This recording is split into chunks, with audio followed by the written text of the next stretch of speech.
Welcome to my home and welcome to into our lives. So Lenka is here visiting. She's on her way back to the mainland, back to Czech Republic. And just as well, you can't see all the chaos that's going around with all the boxes and everything, but Lenka has stopped off in my home. So welcome to my home and welcome to our conversation. We're going to catch you up with what we've been doing and what our plans are for the next few months. So enjoy the conversation. So, welcome, Lenka. It's lovely to have you here with us. Tell us a little bit about what you've been doing, where you've been, because I know you've been visiting Cambridge, and we both love Cambridge. It's where we met, and it's just down the road from us. So, tell our audience a little bit about what you've been doing and what your plans are. Yeah, it's so exciting to actually be here and be in person, be so close to each other because we talk all the time. But to see each other in person, it hasn't been that frequent. Mhm. And thank you also for welcoming me into your home. So exciting. And yeah, it is chaotic. It is. You really see that the moving and decluttering and planning. And Natalie will tell you all about their plans and their process in their plans later on. But yeah, so I have my van parked just outside of the front door with my kitty cat, and we are driving back over to mainland Europe, back to Czech Republic, to do a little bit of van maintenance and change tires and see my mom and my family for a little bit before we're gonna head for Spain for the winter. But obviously, before we get there, what have we been up to? Well, we spent now over 3 months in the UK. I did not plan to stay for that long. I knew I'm going to come for a couple of weeks. But after about a month in June in Newcastle, seeing colleagues, doing a bit of work, doing a bit of networking, attending Atomicon, my favorite conference, we headed off to Scotland. And oh my gosh, we meaning me, myself, my van, my cat. That's the we I'm using. We had such a wonderful time there. The weather was very non-Scottish. We had so many lovely sunny days, and Scotland is stunning. The beaches, the mountains, the waterfalls. So yeah, we've been really having the time of our lives, just driving around, taking it slow, seeing cute places, swimming, going for kitty walkies, and doing And cows, don't forget cows. all the Highland coos. Ah, yeah, it wasn't a complete Scottish Highland trip until I've met my first Highland coo. And then I discovered a couple places where you literally they roam around. They are in a village, they just roam around. One was with massive horns, like the horns were like this, scratching its head very close to my van. And I was like, could you not? Could you, like, you're cute and you're gentle, but she was like going with it, with the head on the pole, and then the massive horns. And there were little baby coos, like little fluffy things, and so much sheep. I love about Scotland is like the sheep is everywhere. So you're driving and you need to pay attention not only to other oncoming traffic, but also the sheep. And I don't know how common it is outside of UK. For me, it's only been in the UK where I experienced so many single file roads where it's just one line and then you have passing places where you wait for each other. It's not common in mainland Europe. Like you will have smaller, narrower streets, but you still can mostly fit two cars next to each other, even in between random villages. And here, most of the highlands is just one road with occasional little pockets for you to allow passing traffic. And I was there in the middle of the season, so motorhomes back and forth, and motorbikes and Caravans, caravans, lots of caravans. English love their caravans. so there. And the tourists love their motorhomes and their vans. So, and you can tell it's a rental after rental. So that was an adventure of learning, but it is slow, like I'm driving slow. So it's a slow pace because there's like a car here, a car there, motorhome here, motorbike here, sheep, cow, cow. But it was wonderful. Good. No, no, know that you've been sharing little bits about your journey, and the cat seems to have really enjoyed it. And I know that you were really pleased to see the coos. So Mhm. that's nice. I know Lenka sent me a message saying, I've seen the coos. I'm like, great. I'm done. I finally Great. done. Was like I'm in Highlands and all the cows were normal cows. I'm like, I'm sorry, I'm expecting Highland cows. You're just basic. And I was like, you're basic. Like, give me the special cows. And I met the special cows. Yeah. That's good. But I also know that you've been on a little bit of a mental journey or a, what can I call it? I don't quite know what to call it. I'm not going to say breakdown, but it might have been close to a No, breakdown. it's not to say But breakdown. I think there's a transition happening in your life, and I think that's had something. And has Scotland helped you to find some clarity, or has it given you the space to heal, to just be slow, to think? I mean, so we know about the cars and the little roads, and there's quite a few of those roads in England as well. So it's not just a Scottish thing and the coups, but what has it done for you mentally? What has Scotland given you that you can take away other than the memories? So sort of embody its spirit and mind. How's that? No, it's true. I think the whole van life experience, and it's now I've been 9 months on the road, and it's been a year since I've owned the van. And the whole embarking on this journey was supposed to be about me figuring out what's next for me. Like, what career-wise do I want? What relationship-wise do I want? What learning and myself. And it, unfortunately, because I was still working and I was still having one major client that has still been taking a lot of my headspace, I haven't had as much headspace to process things, but I did manage to just let go and rest and recover. So it allowed me to, under the surface, to heal, to feel like I've processed things, lots of things have settled. I don't know what's next. I don't have the clarity yet really to see what is behind, but I feel I'm in a good place of kind of solidifying the things I don't want, the things I enjoy, the things that I've been through to kind of create this kind of a solid base of I feel good, I feel happy, I feel, at ease, I feel satisfied with life, I feel overall very grateful every day, like waking up, no matter the weather, even though, again, we had gorgeous weather most of the time, being like, I am very grateful to have this life, to have this opportunity, to have this space. And the rest is gonna come. I know it's gonna come. But for the time being, I feel like I have a good base.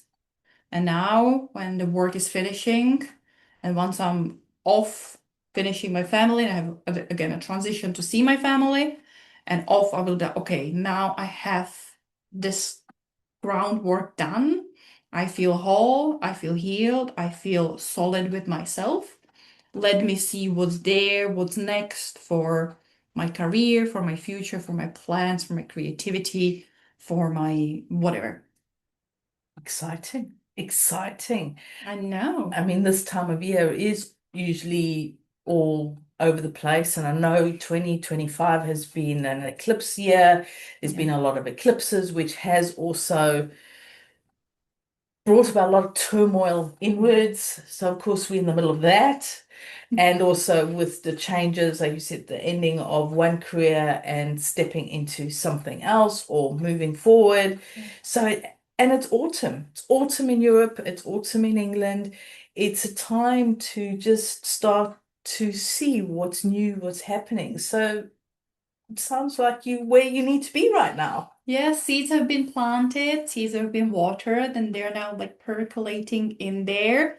They're now getting like we'll see what's gonna grow and how it's gonna look like. But seeds have been kind of well taken care of, put in the ground, covered in, and maybe it will require winter of it to still, and maybe the spring will genuinely bring the ideas.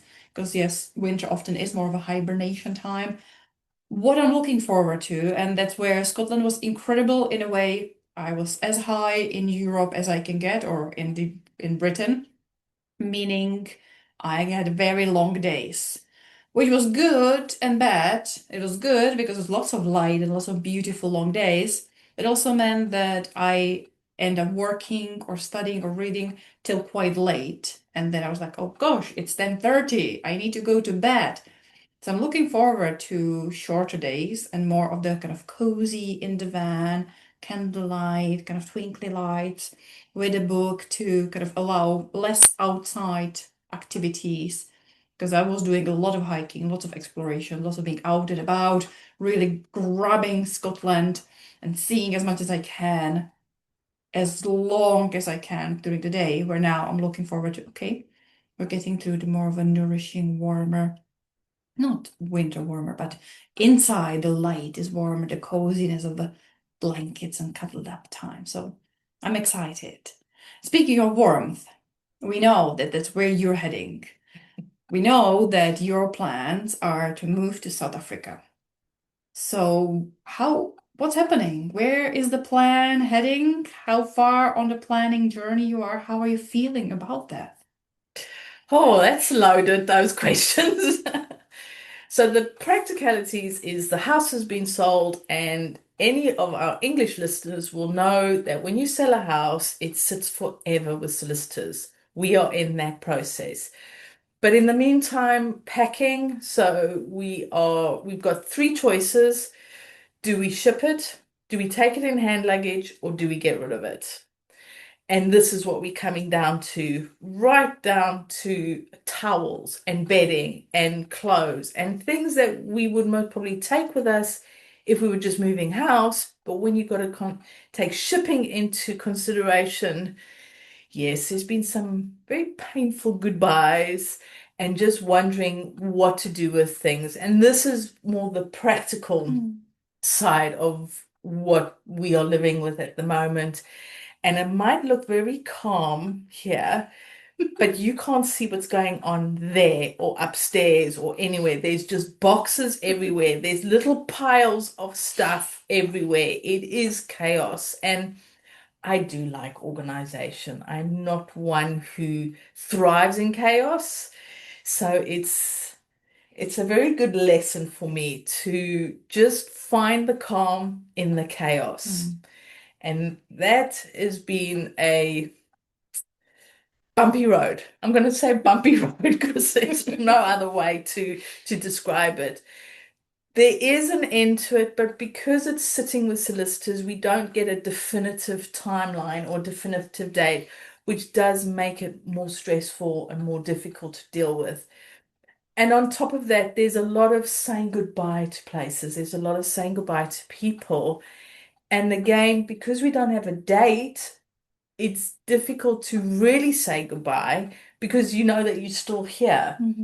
Um, so one of the places I said goodbye to was Cambridge. I was in Cambridge last week, meeting up with a friend to say goodbye and just walking around Cambridge because I used to live there. It's a place that I've known, and it was very nostalgic to walk along the cobbled streets and to see all the universities and knowing that I'm most probably not going to see it again. I don't envision coming back to the UK anytime soon. Doesn't mean it won't happen, but the focus is moving to South Africa. So there's been a lot of the sadness that comes with saying farewell and saying farewell to friends, saying farewell to people that I know. I mean, next time Lenka and I will most probably meet face to face was hopefully in South Africa because she'll come and visit. But it's not like it is now, where people live maybe a 5 or 6 hour drive away or just hop over the channel. It is a huge commitment to visit in South Africa. It's not a 2 hour flight. And I do appreciate that. And this is also when I'm saying goodbye to people and knowing, am I ever going to see them again? You know, I know there's WhatsApp and Zoom and you can still communicate, but there's not that physical, you can't touch them.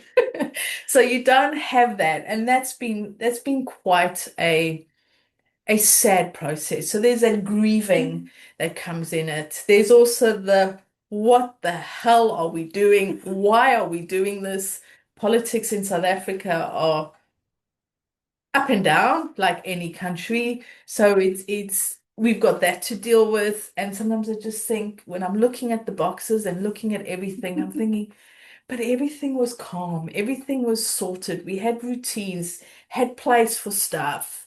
I now can't find anything. And so there's that chaos, and you're just Yeah. thinking, why are we doing this? Why are we uprooting for a something that is not even 100% clear? And that's been a challenging, has its challenging moments. But because of all the guests that we've had and the conversations that we've had, it's helped me to process things, Mhm. to realize, hang on, I'm grieving. Yes, new adventures, exciting. Mhm. But then it's like, yeah, but I want to know what am I going to do? What type of business am I going to have? Mhm. What, yeah, and but I'm not in a place to deal with that right now. I don't even know where we're going to be living.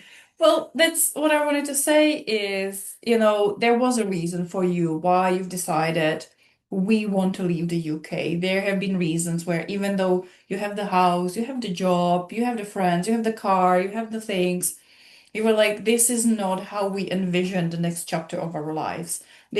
We could not figure out a way to really make our next chapter work the way we want, to build the business that we want, to, yes, you have a house, you have a lovely house, is it exactly the house, the type of living you envision? I know it's not. I know that you have different ideas of how you would like your house and living look like and what kind of a business you want. So I'm curious, and yes, you don't know the details, you don't know the specifics, but I think it would be interesting for everyone to know a little bit behind what is the dream, what is the vision, what is the hope, what are the parameters maybe that you will like. We cannot do this here, limiting here, but we have the opportunity, however it may look like, but we have more of these possibilities out there. So one of the things that we really wanted was to be self-sustaining, grow our own food, not reliant on any systems for Mhm. electricity, so fully off grid. And this is something that we've been talking about and wanting for the last 5 or 6 years. We looked at van living, we looked at container homes, we looked at all sorts of things, but the red tape was just getting more and more and more. And then we started to think about weather, we started to think about what it is we wanted, land, and then South Africa was coming into it more and more. And all of that is possible in South Africa. It doesn't have the same amount of red tape. There's more space, there's more land available. And so the criteria is that we want to be off grid, we Mhm. want to be totally self-sufficient, and we want to try and find a community of like-minded people, whether it's or whether it's growers, we don't know yet. But it's finding a community, but it's also just being at almost at one with nature and finding ways that we can support ourselves and we can not rely on systems for our water, for our electricity. So these are the main criteria. It's a positive is 9 months of summer instead of 9 months of winter.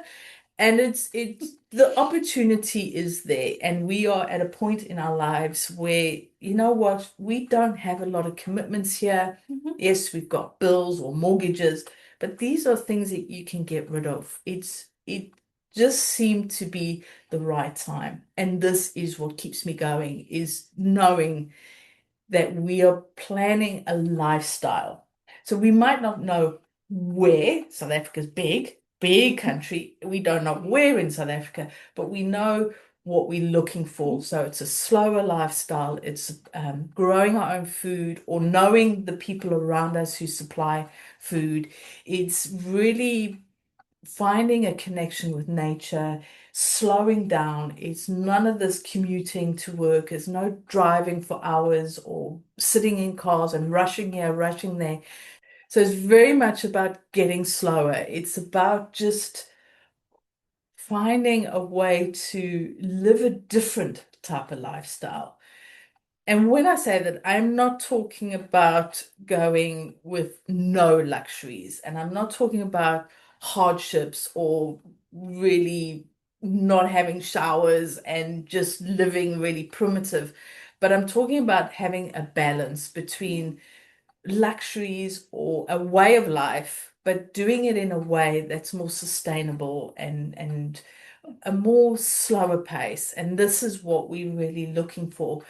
One of the things that I would like to do is create a retreat where people can come and heal themselves, is to live a more, having more life in Mhm. one's life. I mean, this is what this podcast is Yeah. all about. This is what we talk about with our guests. And I'm like, well, if I keep talking about it with my guests, Lenka's doing it with the band. Why can't I do it? Why aren't I doing what we talk about? And this, for myself and my husband, this is it. Yes, it would have been nice if it was a bit more local and not such a big, kerfuffle and a big heaving of the physical moving Mhm. from one country to another. But on the other hand, sometimes having these big disruptions and these chaos and everything is a good thing. That's what I keep telling myself. No, I don't need that anymore. And it's like, what the hell am I doing? Next couple months, what you just described, what you desire. Sometimes, yeah, we need to pay the pain, we need to pay, the tax of discomfort and Yep, yep. challenge and do the muddy, messy bits to get to the end and be like, it was worth it because we are now here and it's not exactly maybe how we've imagined, but we're closer to what we want than where we were before. And one thing is, I don't want to in a few years' time think I should have done that and Mm. regret not making the effort. It's just a move. When you nail it down, it's just a move. And we can always come back if we have to. It will either work or it won't work. We are trusting in the universe. We are trusting our guts. We are trusting in the process. But at the end of the day, it's just a move. Yeah.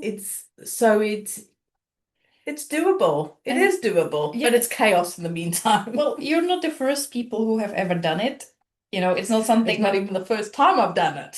that's the thing. It's like it is big and it feels big and it's a lot, but in the bigger picture of things, people have moved with children, they move for jobs, they move countries, they language barrier. You're moving to a country that you grew up in, that you are familiar with, even though you haven't lived there.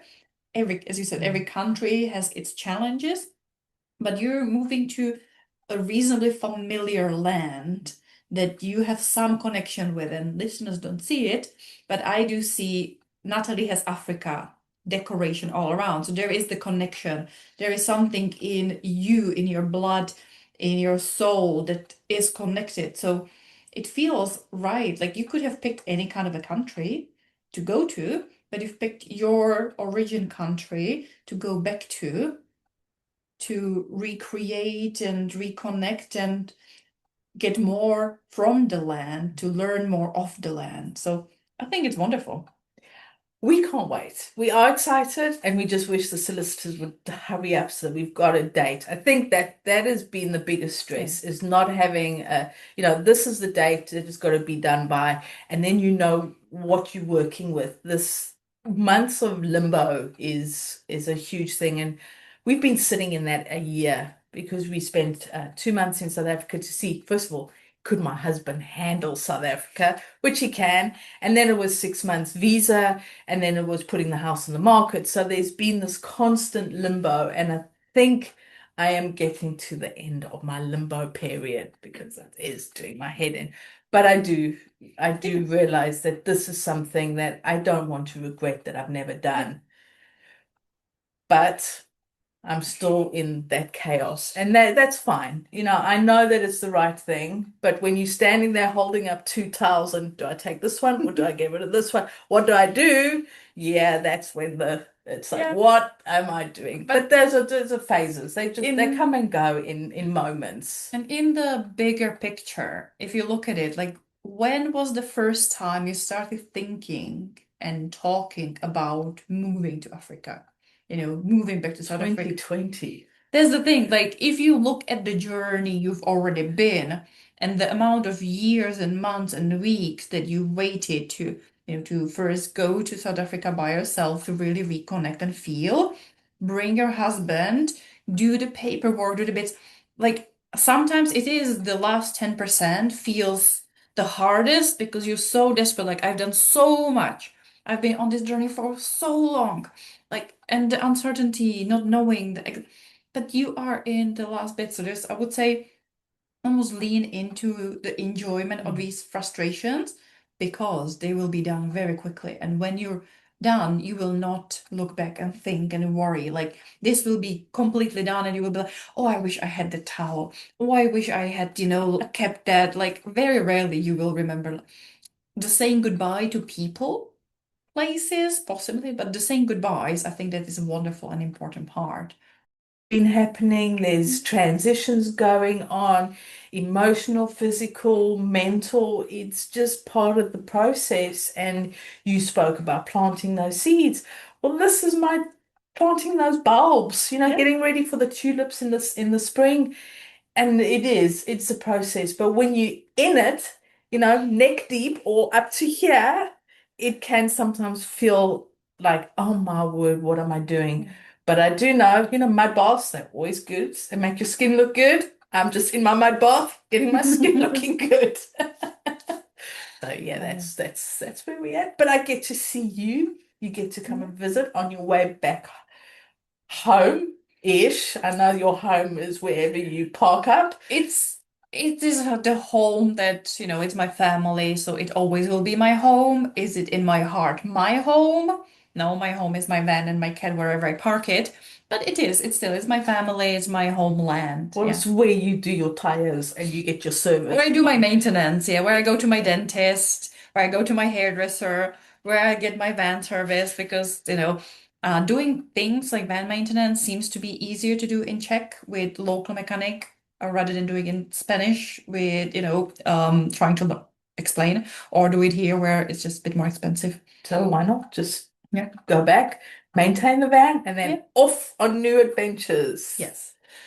Well, I think that's pretty much. You are caught up to where we are right now, and we'll bring you another episode of Welcome to Our Lives, probably when Natalie is in South Africa and when I'm somewhere in Europe, likely to be in Spain.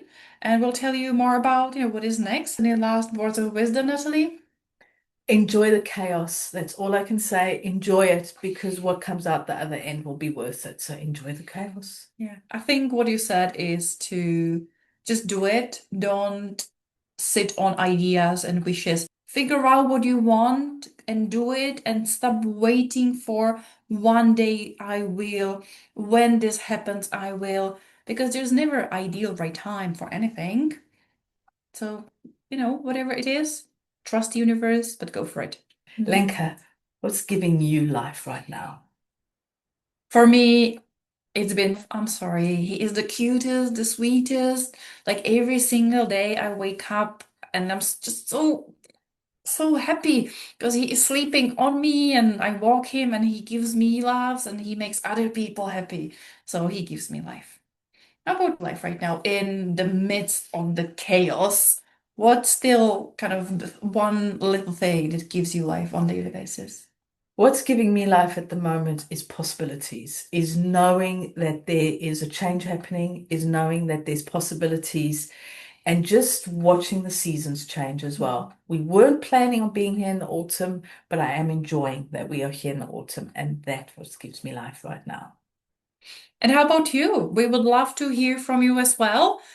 Are you in a midst of planning a big change? Is it a move? If it's a lifestyle change, is it a career?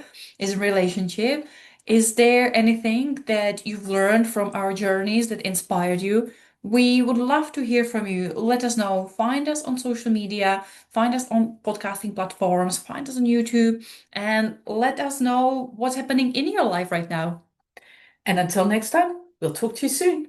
Bye. Bye.